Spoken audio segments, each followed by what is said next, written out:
నమస్తే అండి. నేను మీ షాడో శంకర్ని. తెలంగాణ ప్రభుత్వంలో రేవంత్ రెడ్డి ఒక మంచి కీలకమైన నిర్ణయం తీసుకున్నాడు. ఎందుకంటే పేదోడి మీద భారం మోపడానికి చేసిండు. ఎందుకంటే చదువు సంధ్య లేనోడికి ఒక ఏదైనా అప్పచెప్తే ఎటువంటిది అనేది మనకు పెద్దలు శాస్త్రం చెప్తారు కదా, అట్లా ఉంది మన పరిస్థితి. ఉం? ఏ ఏ అక్షరం ముక్క రానోడికి, ఏ ఆ చదువు మీద అవగాహన లేనోడికి ఒక బాధ్యత అప్పచెప్తే ఎట్లా ఉంటుంది అనేది ఈరోజు తెలుస్తుంది. ఇలాంటి వార్తలు వచ్చినప్పుడే మనం గమనించుకోవాలి, చూసుకొని దాన్ని ఎట్లా గవర్నమెంట్ కానీ ఎట్లయితే ప్రశ్నించాలా, ఎట్లా అడగడం నేర్చుకోండి. ఇలాంటి మనం ఎందుకంటే వేరే ఎంటర్టైన్మెంట్ వచ్చిన న్యూస్లు చూసుకుంటే మనం కాదు, ఇలాంటి మన ప్రజల కోసం మనం ఏర్పరచుకునే గవర్నమెంట్ని మనమే కిందికి దొక్కుతున్నప్పుడు మనం అడగడం నేర్చుకోవాలి.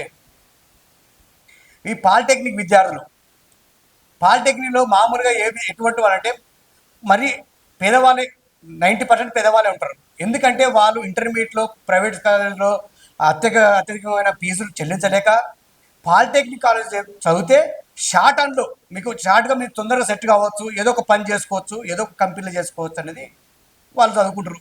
వాళ్ళు మానాల్లో వాళ్ళు చదువుకుంటూ పోతున్నారు. ఇప్పుడు మరి ఇవి రేవంత్ రెడ్డికి వచ్చిన నొప్పి ఏందో ఏమో అర్థమవుతలేదు. మరి ఎందుకు మరి ఒక పేదోళ్ళ మీద ఎందుకు మరి ఇంత కక్షపూరితమైన చర్యలు తీసుకుంటున్నావు రేవంత్ రెడ్డి?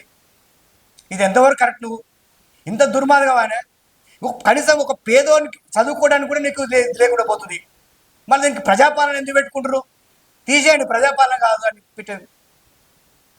ఎవరన్నా ఉన్నంత ఇప్పుడు కార్పొరేట్ సంస్థలను మీరు పోషించడానికైనా ఈ వ్యవస్థ ఉన్నది. మేము మొదటి నుంచే చెప్తున్నాం, విద్యా వైద్యం అనేది ఫ్రీగా ఇవ్వండి. మిమ్మల్ని ఈ 10 మీరు అనుకుంటారు కదా, మీ 10 కాదు, ఒక 30 ఏళ్ళ వరకైనా మీరే సీఎం ఉంటారని చెప్పినాం. కానీ ఆ సోయి తప్పి ఈరోజు విద్యార్థి జీవితాలతో ఆడుకుంటున్నాడు. ప్రజలారా గమనించండి, చూడండి ఎంత దారుణము. పిల్లలు వాళ్ళు ఏదో వెళ్ళని బతుకులు ఉంటే వాళ్ళకు, అటువంటి వాడు పేద కుటుంబం నుంచి వచ్చిన ఇద్దరిని వీళ్ళ జీవితాలతో ఆడుకుంటాడు. దీని అంత అవసరమే వచ్చింది చెప్పండి? స్కిల్ డెవలప్మెంట్లో పోయి మీకు వాళ్ళకు ఇవ్వాల్సిన అవసరం మీకే వచ్చింది. వాళ్ళకు యూజీసీ పర్మిషన్ ఉందా లేదా తెలియదు. అక్కడ ఒక వైస్ ఛాన్సలర్, వాళ్ళకు ప్రిన్సిపాల్ ఉంటే ఆయనకు అసలు ఒక పిహెచ్డిగా అర్హత ఉండాలి. అలాంటి లేని వాళ్ళకు కూడా మీరు దానికి కట్టబెట్టడానికి ప్రయత్నం చేస్తున్నారు. ఈ శక్తి స్కీమ్ ఎందుకండి? మరి ఎవరిని బాగుపరచడానికి? ఏదో ఫ్యూచర్ ఫిట్ అని చెప్పేసి మొత్తం మన బాగా తిరుగుతున్నావు, అది డెవలప్ అవుతలేదు. దీన్ని తీసుకపోయి ఎక్కడెక్కడ పెట్టి ఏదో చేద్దామని చెప్పేసి వేరే వాళ్ళకి ఇస్తున్నావు. ఎందుకు ఇట్లా ఆడుకుంటున్నాం పేద ప్రజలతో? నీకు ఓటు దొరుకుతలేదా? ఇంత దారుణమా? ఈ రోజు చూస్తే 2 రోజులు చూస్తే పిల్లలకు తిండి లేకుండా రోడ్ల మీద మరీ ఇబ్బందులు పడుతున్నారు. మన ఛానల్కు చాలా మంది ఫోన్ చేస్తారు. మొన్న వేరే న్యూస్ నిన్న ఒకటి కవర్ చేద్దామని చెప్పేసి మేము వేరే ఒక పని మీద పోతున్నాం, ఒక 4 జర్నలిస్టులను కలిసి. వాళ్ళు అక్కడ పెద్ద మన అద్రపురం పెట్టి దగ్గర పిల్లలు దారుణంగా హింసిస్తున్నారు అక్కడ పోలీసు వాళ్ళు. అరే ఏమైంది మరి? పిల్లలు తప్పు చేసేంత ఏజ్ ఉంది మళ్ళీ అక్కడ చిన్నపిల్లలు. ఏమైందని చెప్పేసి మేము పోతానికే వాళ్ళకి అసలు అక్కడ పోగానే మేము పోగానే పోలీసులు సైలెంట్ అయిపోయారు. అప్పుడు అక్కడ పిల్లల గోసంతా చెప్తున్నారు, సార్ మాకు ఇట్లా జరుగుతున్నది, మాకు ఒక నిరసనని మీ గవర్నమెంట్ తెలియజేసుకోవడానికి మేము బయటకు వస్తే ఈ పోలీసు వాళ్ళు అడ్డుపడుతుంటారు. ఆ పోలీసు వాళ్ళు మందలిస్తే వాళ్ళు ఏమంటారు? ఏం చేస్తాం సార్, మా రూల్స్ అట్లా ఉండే, మాకు ఆర్డర్ వచ్చింది, పైనుంచి ఆర్డర్ వచ్చిందండి. పాపం వాళ్ళని కూడా ఏం చేయలేము మనం. వాళ్ళు కూడా, ఎందుకంటే వాళ్ళు తెలుసు వాళ్ళు ఎన్ని కష్టాలు పడి ఎంత శ్రమ పడితేనే అంత స్థాయికి వస్తారు. ఏదంటే మా ఆషామాషిగా రాజకీయ నాయకులు లెక్క మాయమాట చెప్పి వచ్చి పదవులు ఎక్కిన వాళ్ళు కాదు కదా పోలీసులు. కొన్ని వృత్తిరీత్యా వాళ్ళు చేయవలసిన పరిస్థితి వచ్చింది. అక్కడ పోలీసు వాళ్ళు మందలిస్తే వాళ్ళు బాధపడుతున్నారు. మేము కూడా యూనివర్సిటీలో చదువుకొని వచ్చినాం, యూనివర్సిటీలో చేసినాం, ఇటువంటి మేము కూడా చేసినామని చెప్తున్నారు. ఇప్పుడు మన రేవంత్ రెడ్డి ఏం చేస్తాడు? విద్యాశాఖ దగ్గరే పెట్టుకుని, హోంశాఖ దగ్గర పెట్టుకుని ఆటాడుతుడు. ఇప్పుడు ఆ పిల్లలు ఎవరు చెప్పాలి? రేవంత్ రెడ్డి ఇదేనా నీ పరిపాలన? ఇదేనా? ఇంకెంకా 30 సంవత్సరాలు ఉంటా, ఇంకా 30 సంవత్సరాలు సీఎం అయితే అని చెప్పుకొని తిరుగుతున్నావు, ఇదేనా? మీ పార్టీనే ఒక్కొక్కడు నిరుత్సాహంతో రోజుకొక న్యూస్ వస్తుంది. అది సార్ చేసుకో ఫస్ట్. పోయి పేద పిల్లలు ఏమన్నారా పిల్ల? కాంగ్రెస్ పార్టీ కార్యకర్తలారా మీరు కూడా ఆలోచించండి. ఇక్కడ మీ పిల్లలు ఉంటారు, కార్యకర్తలు పదవిలో ఉన్నోడే గుద్దబచ్చం ఉంటాడు, డబ్బు కారు ఎక్కి అది పదవులలో ఉంటారు. ఎలాంటి డబ్బు లేని వాడే తన పిల్లలకు చూసుకుంటే ఊరే కార్యకర్తలు అని చెప్పేసి కండువం ఎన్ను వేసుకొని ఇక నా పార్టీ అంటే రొమ్ములు తీసుకుంటారు. ప్రజలను గమనించండి, అటువంటి రొమ్ములు తీసుకునే ప్రజలను గమనించండి. అక్కడ పాలిటెక్నిక్లో చదివే విద్యార్థులు మన పిల్లలే అంటారు, మన పేద పిల్లలే. మీరు కూడా అడగాలి, గవర్నమెంట్ని ప్రశ్నించాలి, అడగాలి. మీరుగా వాళ్ళకు వెన్నుదన్నుగా ఉండి వాళ్ళకి సపోర్ట్ చేయడం అలవాటు చేసుకోండి. ఏదో నా పార్టీ కదా, మా సీఎం కదా అని అనుకో, రేపు నాశనం అయ్యేది మన పిల్లలే. ఏం గుద్దవలసిన పిల్లలు అయితే కాదు కదా మనం చదువుకునేది. పాలిటెక్నిక్ చదువుకుంటారండి మామూలుగా. పెద్ద పెద్ద కార్పొరేట్ స్కూల్ కాలేజీలో చదవలేకనే కదా ఇక్కడికి వచ్చి చదువుకుంటుంది. రోజు మనకు చిత్ర హింసలు పెడుతున్నారు పోలీసులు. వాళ్ళు ఒకటే మన అంటారు, మా పిల్లలు మేము కొట్టుకున్నట్టుంది సార్ అంటారు మేము అడితే. ఎందుకంటే వాళ్ళు కూడా మామూలు సామాన్య ప్రజలే కదా, వాళ్ళు కూడా పోలీసులు కూడా వాళ్ళు బుద్ధవలసి వచ్చిన వాళ్ళు కాదు కదా. ఏదో నేను ఒక పోలీస్ డిపార్ట్మెంట్లో ఉండాలి, నేను ఒక చట్టాన్ని కాపాడాలనుకుంటాను, కానీ ఆ చట్టం కూడా మీ చేతిలో పెట్టుకొని ఆడుతున్నారు. ఫస్ట్ నీ పదవులు ఇచ్చేసేవం కదా. చాలామంది ఆశావాదులు తిరుగుతూనే ఊరు, నాకు నీ మినిస్టర్ పదవి కానీ ఎందుకే అన్ని సంఖ్యలు పెట్టుకొని ఊరంతా ఎగుతున్నావు. నీ ఒక్క సీఎం పదవి చూసుకోవడానికే సరిపోదు టైము. 4 మినిస్టర్ దగ్గర పెట్టుకొని ఇలా ఆడుతుంటివి. ఇప్పుడు ఆ పిల్లలు ఎక్కడ పోవాలి, ఏం చేయాలో తెలుసలేదు. సరే ప్రజలారా, అక్కడ కొంతమంది పిల్లలు కూడా మనకు ఫోన్ చేశారు, వాళ్ళు పెట్టే ఇబ్బంది ఎట్టుండో అసలు లైవ్లో ఫోన్ చేసి కూడా మనం ప్రయత్నం చేద్దాం. కొంతమంది విద్యార్థులతో మాట్లాడదాం అసలు ఏం జరుగుతుంది ఏందనేది.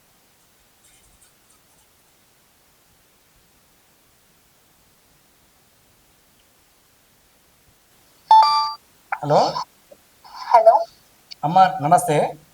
నమస్తే సార్. నేను ఇక్కడ స్టూడియో నుంచి లైవ్ నుంచి మాట్లాడుతున్నామ్మా. మీరు పాలిటెక్నిక్ స్టూడెంటా? అవును సార్. ఏమైందమ్మా అసలు? మీరు ఇక్కడ ధర్నా చేస్తుంటేమో కొంచెం ప్రాబ్లం అయింది అన్నారు, కొంచెం చెప్పండి. ఇప్పుడు మీరు లైవ్లో ఉన్నారు స్టూడియోలో. నేను అబ్దుల్లాపూర్ మేట్ పాలిటెక్నిక్, కొంచెం గట్టిగా మాట్లాడండి అమ్మా.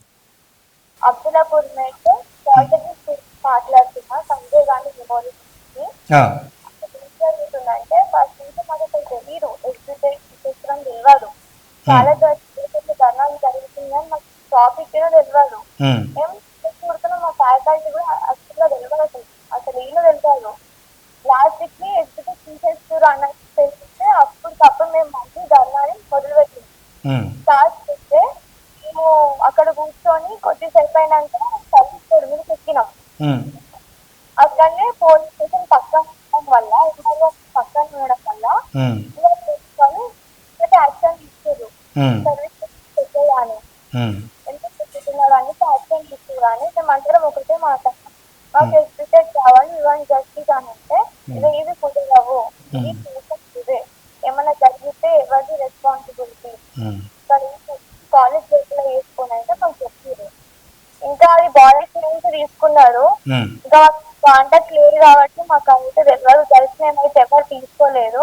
ఇవాళ ఒక అమ్మాయి అరెస్ట్ చేసిరంట, పోలీస్ స్టేషన్ లో పెట్టిరంట. హైట్ నగర్ పోలీస్ స్టేషన్ లో పెట్టిరంట. అంటే ఇక్కడ మెట్టు పోలీస్ స్టేషన్ సరిపోతలేదంట, అక్కడ సరిపోతలేదంట, అందుకే ఆడ పెట్టిరంట. పెట్టినాక మళ్ళీ విడిపించారో తెలియదు, తెలిసి మామూలుగానే తీసుకోవేరు ఆ అమ్మాయిని. మేము ఎంత ఆపుతున్నాం, వాళ్ళు అసలు నెట్టుకుంటా పోతున్నారు పోలీస్ వాళ్ళు. జాగ్రత్త లేకుండా మరి అట్లా ప్రవర్తిస్తారు. నెక్స్ట్ టైం అయితే కేసీఆర్ వస్తాడు, రేవంత్ రెడ్డి ఇయ్యాలంటే రేపు పోతాడన్నా, తర్వాత వచ్చేది ఎవరన్నా కేసీఆర్. ఇది ఇప్పుడు ఇంతగానో చూస్తున్నారు పోలీస్ వాళ్ళు. ఈయన ఇంకా 30 సంవత్సరాలు ఉంటుండగా రేవంత్ రెడ్డి. అదే నాకు అదే మాకు నవ్వు వచ్చింది ఆ రీల్స్ చూస్తే. పట్టుకొని నువ్వు క్రిమినల్ వేస్ట్ అంటే ఎట్లా ఉంటావు ఆ మాట? ఇంకా రాదంటున్నావు, నీకు వస్తా మరి? నువ్వు ఇంగ్లీష్ లో ఒక్క మాటగా చక్కగా మాట్లాడతా, నువ్వు ఆన్ని ఇద్దరు తీసేసినావు, నువ్వు తెలంగాణ ఇద్దరు ఆనే తీసేసినావు. నువ్వు పొరుగు దేశానికి పోయి ఇంగ్లీష్ లో మాట్లాడేది తెలుగులో మాట్లాడితే ఆనే మన ఇద్దరు పోయింది. ఎడ్యుకేషన్ నీకు రాదు, విద్యాశాఖ పెట్టిందంటే మాకు నవ్వు వస్తుంది చెప్పుకోనికి. విన్నావా? విద్యాశాఖ మంత్రి రేవంత్ రెడ్డి ఒక చిన్న పిల్లలు కూడా మీకు చదువు రాదంటున్నారు, అంత ఇదవుతుంది. ఎందుకంటే మీకు చదువు మీద అవగాహన లేకపోవడం వల్లే ఈ పిల్లల పేద పిల్లలతో ఆడుకుంటున్నాం కాబట్టి ఆ పిల్లలు కూడా మాట్లాడవలసిన అవసరం వచ్చింది. ఓ ఇట్లా ఉంది నీ పరిపాలన. చిన్న పిల్లల్ని నీవు తీసుకుపోయి అక్కడ పోలీస్ స్టేషన్ లేదన్నట్టుగా తీసుకుపోయి ఎక్కడో ఐదున్నరల అక్కడ పోలీస్ స్టేషన్ పెట్టాడ. మరి ఆ చట్టాలని నీకు తెలుసా? మరి విద్యా వ్యవస్థ గురించి తెలుసా? తెలియదు. కానీ 2 శాఖలు నీ దగ్గరే ఉండే. ఇప్పుడు ఎవరు అడగాలి? పేరెంట్స్ అయినా సరే కానీ పిల్లలు కానీ ఎవరిని అడగాలి? పిల్లలు కొట్టవలసిన అవసరం వచ్చింది చెప్పు నీకు? ఎందుకంటే చట్టం నీ చేతిలో ఉంది. ఎందుకంటే దాని గురించి నీకు బాగా తెలుసు. ఎందుకంటే ఇంతకుముందు నువ్వు జైలుకు వచ్చినావు కదా, పోలీసు వ్యవస్థ ఎట్లా ఉంటుంది, చట్టం ఏముంటుంది అని చెప్పేసి ఇక దగ్గర పెట్టుకొని కూర్చొని ఈ ఆటలు ఆడుతున్నావు. ఇంత దుర్మార్గమా? పిల్లలతో ఆడుకుంటా 30 సంవత్సరాలు ఉంటాడంటే ముఖ్య 30 సంవత్సరం ముఖ్యమంత్రిగా. సరే, ఇంకొక అమ్మాయి ఎవరన్నా ఉంటే ఇద్దరు మనకు ఫోన్ చేసారు మన స్టూడియోకు, ఇంకొకరితో మాట్లాడే ప్రయత్నం చేద్దాం. మరి వీళ్ళు ఏమంటారో చూద్దాం. ఇట్లా ఉంది ప్రజలారా. హలో అమ్మ, నేను జర్నలిస్ట్ శంకర్ అమ్మ, స్టూడియో నుంచి లైవ్లో నుంచి మాట్లాడుతున్నాను. Studio okay sir. మీరు పాలిటెక్నిక్ స్టూడెంటేనా? అవును. అదే నాకు ఫోన్ చేశారు. అవును. సరే, ఏమైందమ్మా అక్కడ ఏం జరిగింది? అలా మేము మొన్న నిన్న వచ్చిపోయినాం కదా, మేము మొన్న వచ్చిపోయిన తర్వాత వాళ్ళకి పోలీసు వాళ్ళకి చెప్పాము, కొన్ని మేము వాళ్ళ పేర్లు రాసుకున్నారు, వాళ్ళు కేసు గిట్ట పెట్టొచ్చారని మీకు చెప్పాము మా తరఫున. మళ్ళీ ఈరోజు ఏం జరిగింది మళ్ళీ అక్కడ? ఈరోజు కాలేజ్ కొన్ని 3-4 కాలేజెస్ కలిసి ప్రొటెస్ట్ చేయడానికి రామోజీ ఫిల్మ్ సిటీ దగ్గరికి వెళ్ళినాము. అలా రోడ్ బ్లాక్ చేసినాము. బ్లాక్ చేస్తే పోలీస్ వాళ్ళు ఉండి చేయనివ్వలేదు. అంటే చెయ్యకండి, వెళ్ళిపోండి, కాలేజ్ లోపల చేసుకోండి అని అన్నారు. మేముండి మేము అట్లనే కూర్చుంటే వాళ్ళు ఉండి అన్నారు, వెళ్ళిపోండి, ఎందుకు కూర్చురిరా, రోడ్ బ్లాక్ అయింది, అంబులెన్సెస్ వస్తున్నాయి, అవి వస్తున్నాయి, ఇవి వస్తున్నాయి, అంబులెన్సెస్ వస్తున్నాయి, ప్రెగ్నెంట్ లేడీస్ ఉన్నారు, పంపండి అంటే మేము కొంచెం మంది లేస్తుంటే వాళ్ళు మొత్తం అందరినీ లేపేసి ఇటు నెట్టడం లాంటివి అయినాయి. స్టూడెంట్స్ మీదకి చేతులు వేసుకోవడం కూడా అయ్యింది. ప్లస్ ఇంకా పోలీస్ కాదు, పోలీస్ వాళ్ళ డ్రైవర్, కానీ లేడీస్ మీదకి హ్యాండ్ రైజ్ చేసిండు, లాఠీ చార్జ్ చేసిండు. ఎందుకు చేసిండో అర్థం కాలే. మైనర్స్ మీద అసలు వేసుకోవద్దు, పోలీస్ వాళ్ళు చేసుకుండు. తను లేడీస్ కానిస్టేబుల్స్ కానీ ఎస్ఐస్ కానీ ఎవ్వరు రియాక్ట్ కాకుండా తను రియాక్ట్ అవ్వడం ఏందో మాకు ఎవరికి అర్థం కాలే. లేడీస్ ని తొయ్యడం ఇలాంటివి చేసిర్రు. ఎందుకు చేసిర్రు అర్థం కాలే. మైనర్స్ ని పోలీస్ వాళ్ళు అరెస్ట్ చేసి తీసుకోవచ్చు. దేనికి తీసుకోవచ్చు? మా ఫ్యూచర్ గురించే కదా మేము ఫైట్ చేస్తుంది. దేనికి ఫైట్ చేస్తున్నాం మేము? మాకు శక్తి స్కీమ్ వద్దు. ఎందుకంటే మా ఫ్యూచర్, మేము పాలిటెక్నిక్ డిప్లొమా ఎందుకు తీసుకున్నాం? మేము మధ్యతరగతి పేదవాళ్ళం. మేము దాంట్లో పోతే మా టెక్నీషియన్స్, మా స్కిల్స్ వల్ల మేము ఇంకా ఫర్దర్ గా పోగలుగుతాం. అంటే ఇప్పుడు ఈ శక్తి స్కీమ్ వల్ల మేము లాటరల్ ఎంట్రీస్ రాయలేం, బీటెక్ సెకండ్ ఇయర్ కి పోలేం డైరెక్ట్, మళ్ళీ ఫస్ట్ ఇయర్ కి నుంచి కంటిన్యూ అయ్యాల్సి వస్తుంది. లాటరల్ ఎంట్రీస్ ఉండవు మాకు ఐటీఐ వాళ్ళతోటి వర్క్ చేస్తే మాకు ప్రైవేట్ అయిపోతాయి. గవర్నమెంట్ పాలిటెక్నిక్ కాలేజెస్ కూడా మాకు ప్రైవేట్ అయిపోతే లక్షలు ఫీజు ఉంటది. లక్షలు కట్టలేకనే కదా మేము ఇయర్లీ 5,000 అయిపోవాలని మేము డిప్లొమాకి పోయినాము. గవర్నమెంట్ ర్యాంక్స్ తెచ్చుకొని మరి మేము గవర్నమెంట్ కి ఎందుకు పోయినాం? మేము 5,000 మా డిప్లొమా అయిపోతుంది, మాకంటూ ఒక జాబ్ ఉంటది, మేము మేజర్ స్థాయిలో మా చేతిలో ఒక జాబ్ ఉంటది, మేము ఇంకా ఫర్దర్ గా పెద్ద జాబ్స్ కి వెళ్ళాలి అని చెప్పేసి మేము ఈ డిప్లొమా ఎంచుకున్నాము. మమ్మల్ని టెక్నీషియన్స్ మాకు అన్ని తెలుసు, మేము ఇంకా పోవాలి ఫర్దర్ గా అని చెప్పి మేము ఇళ్ళకి వస్తే మాకు ఏ అఫీషియల్ నోటీస్ లేకుండా డైరెక్ట్ శక్తి స్కీమ్ పెట్టేసినారు. పెడితే మాకు కొంచెం ఇన్ఫర్మేషన్ అని ఇవ్వాలి, ఇట్లా శక్తి స్కీమ్ పెడుతున్నాము అని చెప్పి. ఇన్ఫర్మేషన్ ఇవ్వకుండా మాకు ఇట్లా మాకు అకాడమీ ఇయర్ లో ఫస్ట్ స్టార్టింగ్ కూడా ఇది చెప్పలేదు. లేకుంటే ఎవరం తీసుకోకపోతుంటిమి. తీసుకున్నాక చెప్తే ఇప్పుడు మేము ఇటు ఇంటర్మీడియట్ కి పోలేము, ఇటు ముందుకు సాగలేము. ఎందుకంటే ఇప్పుడు ఐటీఐ ప్రైవేట్ గా అయితే మాకు లక్షల ఫీజు ఎవరు కడతారు? పేరెంట్స్ మధ్యతరగతి పేదవాళ్ళమే. మేమందరం మధ్యతరగతి నుంచి వచ్చినాము. 5 years మాకు 3 years లో ఒక జాబ్ అనేది ఉంటది. మేము అది చేసుకోవాలని మేము అనుకుంటున్నాము, కానీ మాకు ఏది లేకుండా అవుతుంది ఇక్కడ. మేము ప్రైవేట్ గా పోతే మాది ఏంది? మేము గవర్నమెంట్ లో ఎందుకు చదువుకుంటాం? మేము ఫీజు కట్టలేక, ఇంటర్మీడియట్ పోలేక, ఇంటర్మీడియట్ వద్దు అందులో ఫీజు కట్టలేకనే కదా మేము ఇక్కడ డిప్లొమాకి వచ్చింది. మాకు మళ్ళీ ఇప్పుడు ప్రైవేట్ చేస్తే మేము డిప్లొమా ఎక్కడ పోవాలి, మేము ఇట్లా అకాడమిక్ ఇయర్ స్టార్టింగ్ లోనే మాకు అందరికి చెప్పుకుంటే మేము తీసుకోకపోతుండే. అవును. ఇప్పుడు సడన్ గా ఫస్ట్ ఇయర్ లో సగం అయిపోయింది మాకు. ఇప్పుడు నెక్స్ట్ మంత్ మాకు మిడ్స్ ఉన్నాయి. ఇప్పుడు మేము అవి రాసినాం అనుకో అయిపోతుంది ఇక మాకు. అదే అమ్మా, ఇప్పుడు విద్యాశాఖ మంత్రి చదువు లేదు కాబట్టి, చదువు రాదు కాబట్టి ఆయనకి ఎప్పుడు నిర్ణయం తీసుకోవాలో ఏం తీసుకోవాలో చెప్పలేదు. మరి సలహా ఇచ్చిన వాడు ఎటువంటి వాడు చెప్పలేదు, కానీ ఇప్పుడు మధ్యలో ఇచ్చిండు. తెలుసా అమ్మా, మన విద్యాశాఖ మంత్రి తెలుసా? ఎవరు తెలుసా అమ్మా? రేవంత్ రెడ్డి. రేవంత్ రెడ్డి మన ముఖ్యమంత్రి.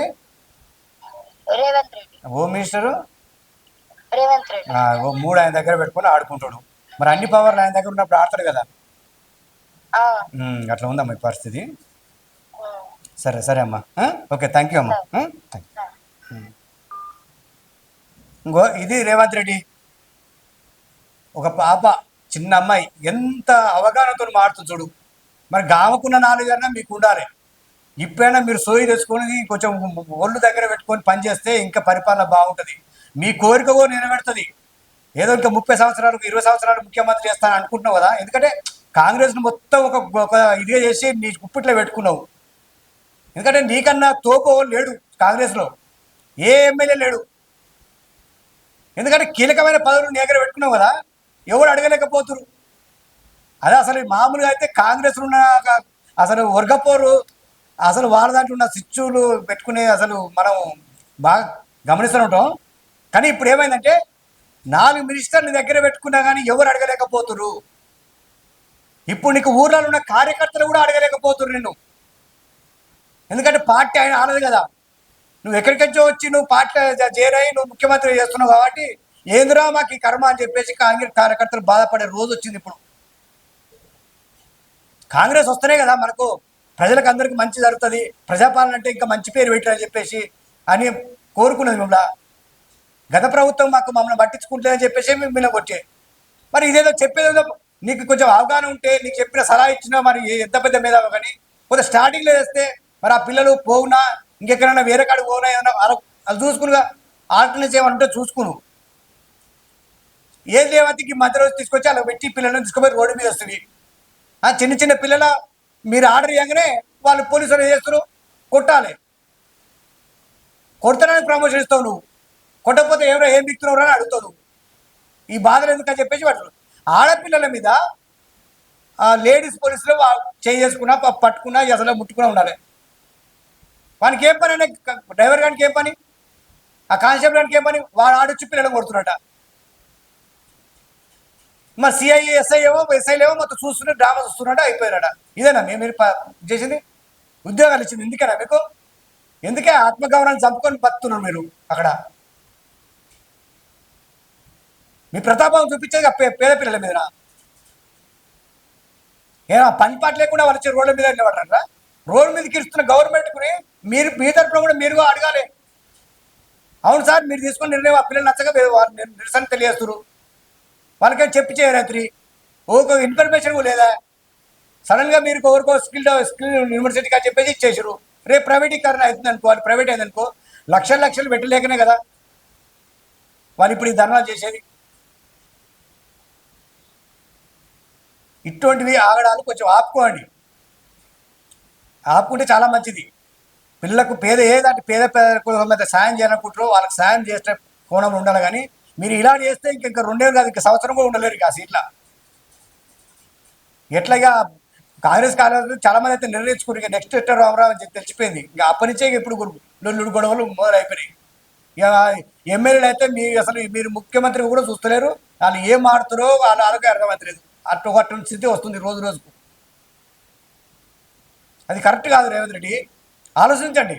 మీరు పిల్లలకు పేదవాళ్ళకి ఎవరైనా సాయం చేయకపోయినా పర్లేదు, ఉన్నదాన్నట్టు నడవలేయండి.